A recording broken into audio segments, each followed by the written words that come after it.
et à toutes. Je suis Bernard Christian Récoula, je suis franco-gabonais, je suis membre de la société civile gabonaise, notamment du COPIL citoyen et de Tournons la page.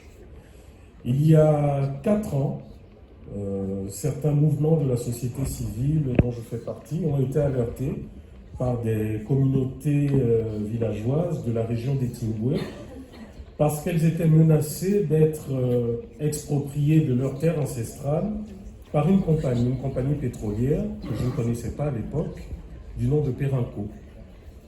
Donc nous nous sommes rendus massivement, les membres de la société civile, dans cette région, et grande a été notre surprise de découvrir qu'en plus d'exproprier les populations de cette région, mais c'était une région qui était totalement polluée. C'était une région qui avait connu, et qui connaît d'ailleurs, qui continue de connaître, plus de 30, 40, 50 ans de pollution pétrolière continue.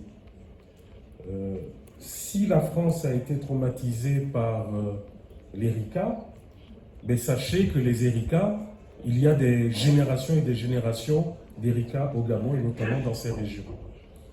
Donc, étant en plus d'être activiste, d'être membre de la société civile, je suis cadreur, monteur truquiste de formation. Je fais de la réalisation audiovisuelle.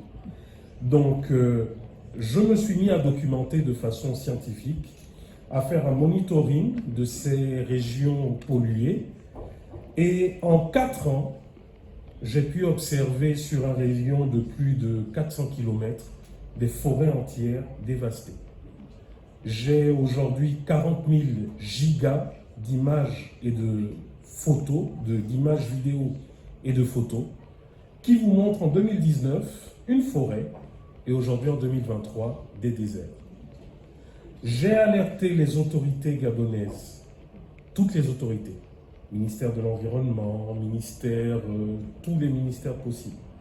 J'ai alerté aujourd'hui celui qui se veut être le champion de l'environnement, le ministre Liwalt. J'ai alerté les autorités françaises, notamment l'ambassade de France et autres. En retour, je n'ai connu que persécution, tentative d'assassinat, menaces de mort sur moi, sur ma famille, ma femme, mes enfants. J'ai dû m'exiler par la force suite à la dernière tentative d'enlèvement. J'ai tenté de me réfugier au niveau de la base militaire française du 6e BIMA. J'ai été longuement entendu par 2 agents de la DGSE qui m'ont rassuré que voilà, j'étais en sécurité. Et curieusement, lorsque l'ambassade de France au Gabon a été informée de cette situation, j'ai tout bonnement été mis à la porte, livré à mes bourreaux. J'ai quand même réussi, par des moyens détournés, à arriver à l'ambassade de France avec ma carte d'identité française et mon passeport français en main. J'ai demandé protection. On m'a refusé l'entrée de l'ambassade. On m'a dit que je n'étais pas français, mais que j'étais gabono-français. Et on m'a demandé d'aller me cacher chez des amis et on m'appellerait. Donc, c'est des amis de la société civile gabonaise qui m'ont conseillé d'essayer de me réfugier au niveau de l'ambassade des États-Unis, chose que j'ai fait. Eh bien, il a fallu que les autorités américaines mettent la pression, contactent l'ambassade de France pour que l'ambassade de France, à ce moment, daigne m'écouter et me recevoir. Mais je puis vous dire, j'ai été reçu par la chancelière, par la première conseillère de l'ambassade, par le chef de la sécurité intérieure. Et bien, ils m'ont tout bonnement dit qu'ils ne pouvaient rien pour moi, et que pour moi et pour ma famille, et qu'il fallait que je voie comment me cacher. Donc j'ai été mis en sécurité par des activistes pendant 1 mois, et vu que les services de renseignement, de la contre-ingérence militaire, tous les services de renseignement étaient sur moi, voulaient vraiment mettre la main sur moi, j'ai été contraint de quitter le pays dans un corbillard en compagnie d'un cadavre. J'ai pu rejoindre un pays voisin d'où je me suis envolé. Mais depuis que je suis là, je continue de recevoir des menaces de mort. Je suis livré à moi-même, les autorités françaises ne font rien pour moi, je suis dans la précarité la plus absolue. Madame Sophie L, haut commissaire aux droits de l'homme,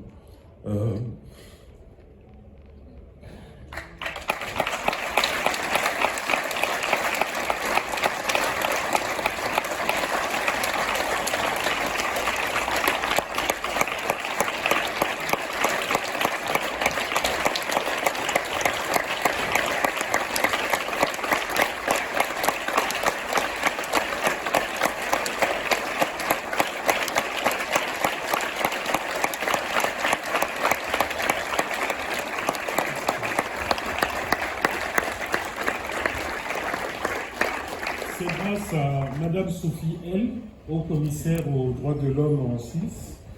Et je dois le dire à la rédaction de France 24 et aux équipes de complément d'enquête, parce que je ne vous l'ai pas dit, nous avons réalisé un film sur Périnco avec complément d'enquête, avec également France 24. Je pense que certains peut-être parmi vous ont pu voir ce film.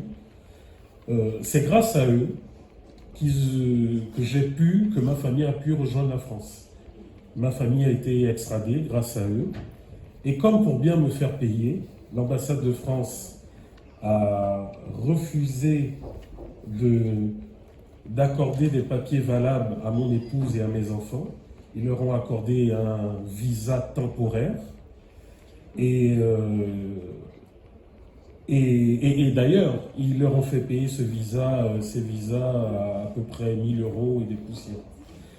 Donc, grande a été ma surprise, ainsi que les autres membres de la société civile gabonaise, lorsque nous avons appris qu'il y avait le World Forest Summit organisé au Gabon.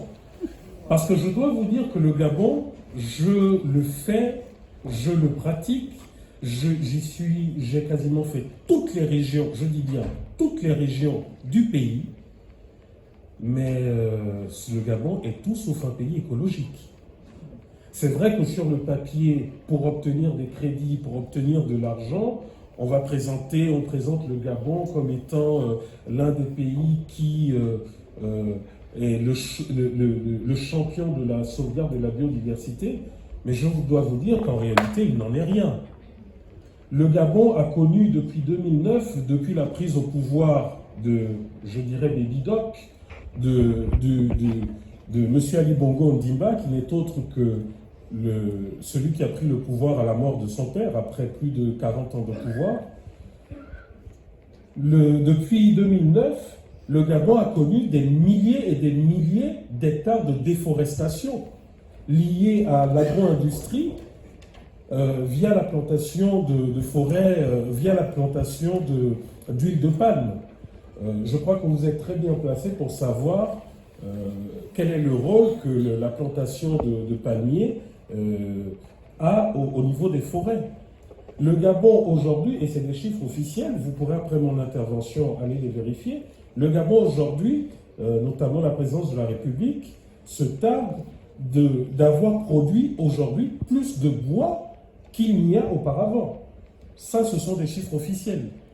Vous avez également la production pétrolière qui ne respecte aucune norme. Vous avez pourtant officiellement le code des hydrocarbures gabonais qui interdit le torchage, donc c'est-à-dire le fait de brûler le métal qui se trouve dans les gisements de pétrole. Le code des hydrocarbures gabonais dit que les entreprises qui pratiquent de l'extraction pétrolière ont 2 ans pour sortir du torchage. Mais ce n'est que de la littérature.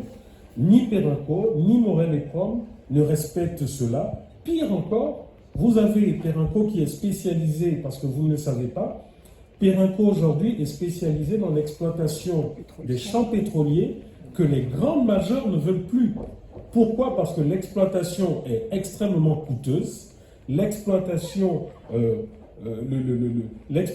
d'un baril de pétrole est quasiment similaire au coût, en fait.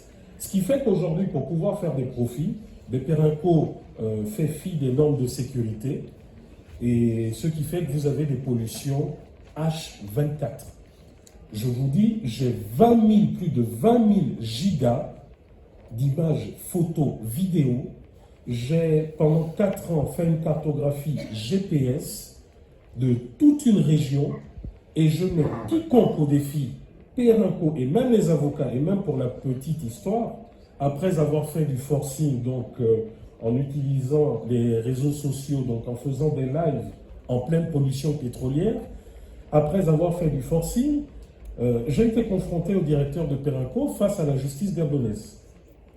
Mais grande a été ma surprise lorsqu'aujourd'hui Périnco rejette la faute à Total. Périnco aujourd'hui devant la justice gabonaise dit « Ah non, ces pollutions ne sont pas de notre fait, mais c'est plutôt de Total ». Voilà ce qui se passe aujourd'hui. Et comble de l'ironie, pendant que le président Emmanuel Macron était au Gabon, soi-disant pour des questions écologiques, ben, il y avait une pollution massive.